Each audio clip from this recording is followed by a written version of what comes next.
Hi there, this is Kira Lesley with Debunking Addiction for HealthyPlace.com. And due to the fact that it is June, I just want to talk a little bit about weddings and navigating weddings as a person in recovery, as a clean and sober person. Well, wedding season is in full swing, and these can often present challenges for people in sobriety. Weddings are just stressful times in general.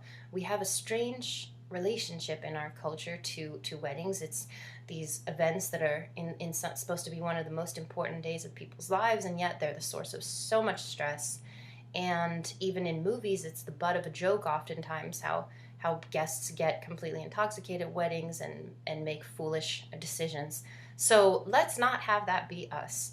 I have been to a few weddings in sobriety, and I would say that some of it helped that the people whose weddings they were, knew that I was in recovery, but that doesn't mean that there aren't temptations still.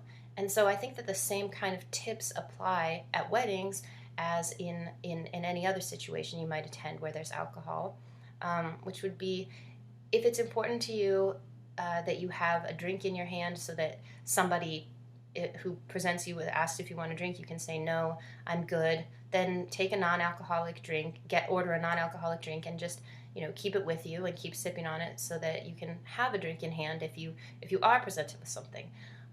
If at all possible, it's also a really good idea to have a way to be able to leave, so that if you need to leave, you can. It's ideal not to be dependent on somebody else for a ride, but if that's just not possible, then maybe at least have a place that you can go.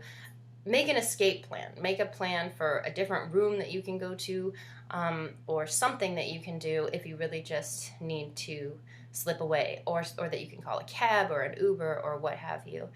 That's an important element. But at the end of the day, the wedding is about the people involved, and it's not really about the guests. But it might become about you if you were to get intoxicated and really do something foolish. So we want to avoid that.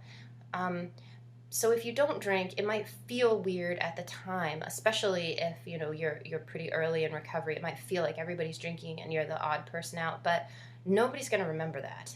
Nobody's going to remember that at all, especially if they're drinking. What they will remember is the wedding itself, and they'll remember if people, like I said, got intoxicated and did something foolish, as we see in so many movies and TV shows. But at the end of the day, weddings are a challenge of balancing potentially your obligations and your sobriety. But in my opinion, sobriety always comes first. So if you really don't think you can attend an event and stay clean and sober, then my advice is to kindly send your regrets.